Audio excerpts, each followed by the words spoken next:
What's up, Taiwan? I'm Eric Gao with news from here in Taiwan and around the world. Starting off in local news, another person has spoken out about experiencing sexual harassment, this time by a professor. It's the latest in a slate of sexual harassment cases that people are referring to as Taiwan's Me Too movement. Bing Wang reports. A university in southwestern Taiwan becomes the first academic institution in the country to grapple with allegations of sexual harassment against a member of its faculty.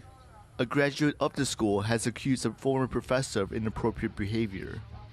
Me Too 的事件就燃烧全台哈，所以我们本校格外重视哈，所以在第一时间就受理，然后积极处理。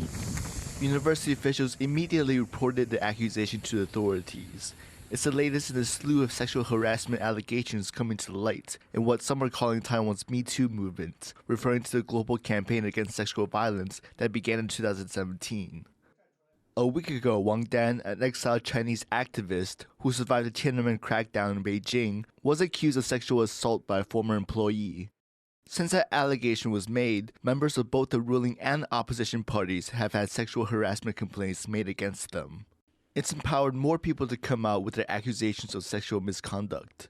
According to a 2022 survey by the Labor Ministry, 140,000 women and 60,000 men have experienced sexual harassment in the workplace, but only 20% of women and 50% of men have reported their abuse.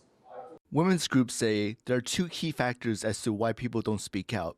One is a lack of education. 很多事情没有办法妥善处理，其实是这一些所谓的主管的部分，他的就是性别的一些意识的错误，或者是说他在这样子的一个因应能力上的不足。 Another reason is a lack of resources offering support. 我们大概发现会有7到8成的被害人是选择不申诉、沉默的。那最主要就是事实上他们并没有像社工这些专业的一个服务。 Organizations against sexual harassments are quickly setting up more prevention systems, with the number for victims to contact to report their harasser. They hope that raising awareness and increasing support for victims can help protect people from harm. Devin Tai and Bing Wang for TaiwanPlus. Taiwan is phasing out nuclear power, but this has become a hot issue ahead of presidential elections next year.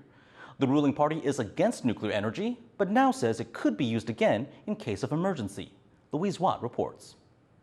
The man standing for president for Taiwan's ruling party, Lai Ching-te, says he's sticking with its policy of a nuclear-free homeland, just a week after telling students at a town hall that the country could bring back nuclear power if there was an energy emergency, such as China blockading the island. At another event, Lai made clear that he still wants to rid the country of nuclear power by 2025, after his comments were interpreted as a loosening of policy. 未来也会持续加强推动绿能的发展，但至于极端紧急的情况，我们也必须要预先设想可能的解决方案。不过这一些仍然需要跟社会进行沟通对话。 Lai's main challenger, Ho Yo-i of the Kuomintang or KMT, has yet to reveal his energy policy.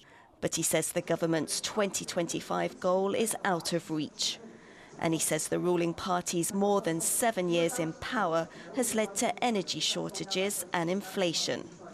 民进党为什么要让他政党轮替？我们为什么做得会比他好？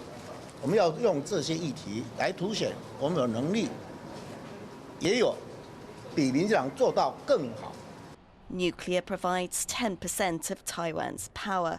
Businesses worry that without nuclear energy, Taiwan will experience more power cuts and be less self-sufficient as it deals with increasing threats from China, which claims sovereignty over the democratic island.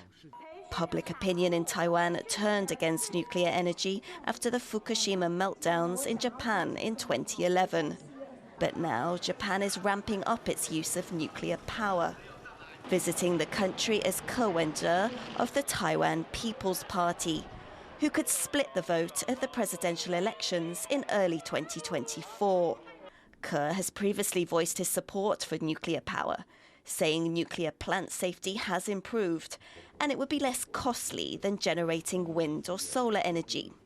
While in Tokyo, Ke also met with a former Japanese leader who offered him some advice from first-hand experience.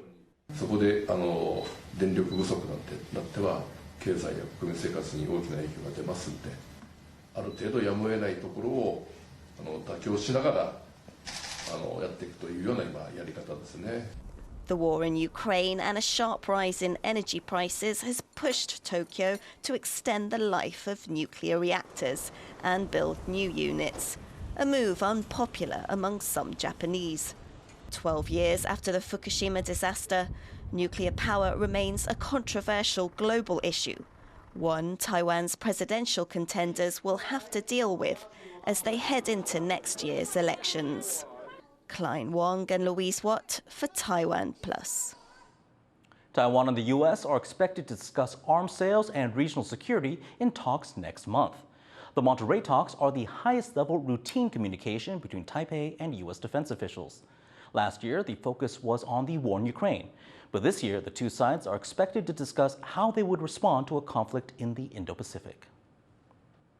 Meanwhile, Taiwan's military says it's planning to conduct exercises designed to defend against an attack on its largest international airport. The drills will be part of the Hangguang military exercises, Taiwan's largest war games, set to take place at the end of July. The drills will focus on repelling an enemy force from landing on a beach and attempting to take Taoyuan Airport. This would be the first time the annual exercises include drills focused on protecting such a facility.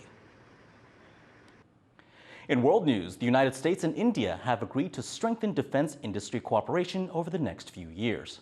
This roadmap will focus on producing new technologies and manufacturing existing and new weapon systems. India is the world's largest weapons importer and is looking to diversify its sources away from Russia. The agreement comes as the U.S. is seeking closer military ties with India as a counter to China. A trade delegation from Slovakia is here in Taiwan to talk tech and semiconductors. The 6 deals the group plans to sign will be a further boost to warming ties between the two countries. John Van Trieste has this report. A sign of warming ties. A delegation from Slovakia, led by the country's deputy economy minister, is in Taiwan. Over 6 days, the 26-member group will take part in a new round of talks focused on science, tech jobs, and education. The goal is to sign a string of MOUs, or Memoranda of Understanding, while the delegation is here. During this third commission, we hope to sign another 6 MOUs. However, it is not just about the number of MOUs. What is important is what is behind that number, and that is real results that are mutually beneficial to both Taiwan and Slovakia. In any other country, such a visit might be routine, but Taiwan's international position gives this visit some added significance. The first round of talks between the two countries in 2021 drew protest from China, which claims Taiwan as part of its territory. But Slovakia and Taiwan have continued to hold exchanges. At the height of the pandemic, Taiwan donated masks and other protective equipment to Slovakia. And Slovakia responded by sending Taiwan a donation of vaccine doses. China is still a much bigger trading partner for the Central European country. Slovakia did more trade with China in April alone this year than they did with Taiwan for the whole of 2022. But a number of European nations like Slovakia have soured on China in recent years, for reasons including China's growing international influence, its human rights record, and its handling of COVID-19 outbreaks. Slovakian officials are now seeking to build closer, if still informal, links with Taiwan. And Taiwanese officials say they're optimistic about the future. 科学研究也好，太空科技也好，教育跟半导体、再生能源还有生物科技，事实上都有很多的这个产业的一些合作跟交流活动。既有的这个基础之上，有更多的合作，开拓更多的领域，充实我们台湾跟斯洛伐克双边的一些关系。And some analysts foresee even bigger opportunities. 它也是欧盟的成员呐，那它的工业有一定的基础哈，而且主要都是技术劳工。那它的专长是在汽车啊、电子、机械方面，所以可以是台商呢前往投资呢，然后进军整个欧盟市场的一个跳板呐。Though these might be small steps, instances like this suggest links between Taiwan and Slovakia will continue to develop for the foreseeable future. John Su and John Van Trieste for TaiwanPlus. U.S. regulators are suing the world's biggest cryptocurrency exchange, Binance, for operating what they call a web of deception. The Securities and Exchange Commission says Binance and its CEO, Changpeng Zhao, secretly controlled customers' money and misled investors. Binance says its users' assets are safe and that it will fight the allegations.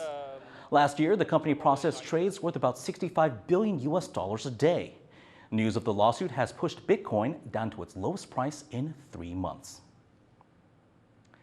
Diplomatic meetings between officials from the U.S. and China in Beijing this week reportedly ended on a positive note. U.S. Assistant Secretary of State Daniel Crittenbrick met this week with China's Vice Foreign Minister Ma Zhaoxu. Statements released from the two countries said the talks were candid and productive. Both sides agreed to maintain lines of communication. The meetings come as U.S.-China relations are at their lowest point in decades. There have also been several close calls between the two countries' militaries in recent days. U.S. officials say Washington is trying its best to manage the relationship.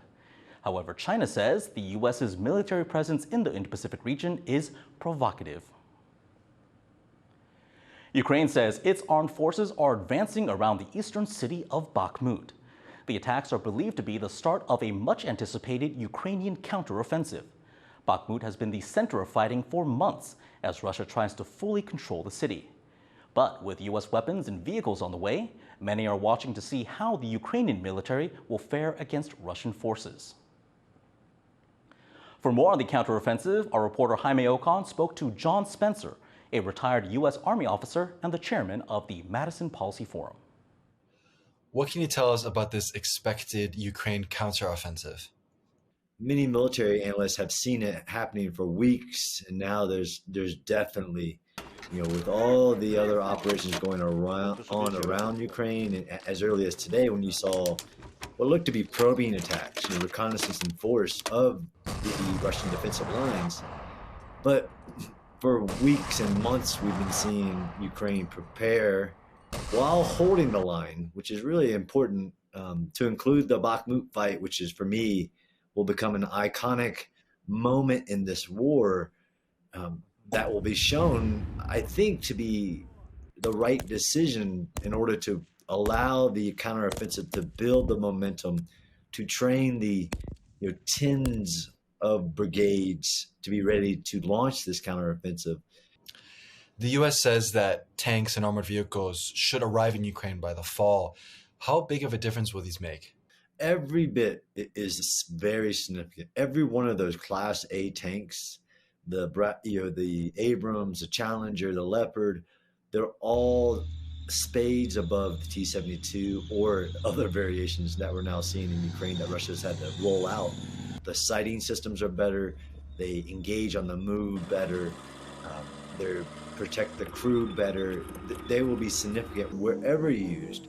Russia's only advantage this entire time has been mass.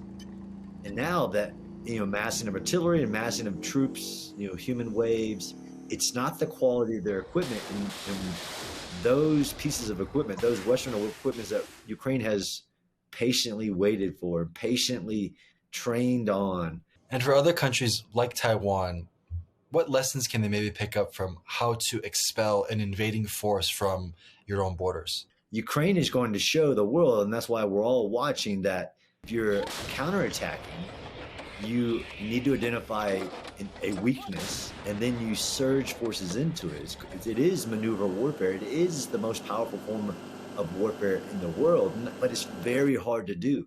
Really integrating all your assets and really hard to command. But we're also seeing that, secrecy from ancient times until now has always been the key. And Ukraine has shown us that there are ways, despite satellite imagery and ubiquitous drone coverage. You can do demonstrations, you can do feints. Ukraine is going to surprise Russia whenever they launch and identify the breakthrough. That was John Spencer, a retired U.S. Army officer, speaking to our reporter Jaime Ocon. Thank you for watching What's Up Taiwan. Remember to download the TaiwanPlus app for more stories from Taiwan and around the world. Finally, we leave you with images of people playing an ancient Mayan ball sport in Guatemala. I'm Eric Gao. Take care and see you next time.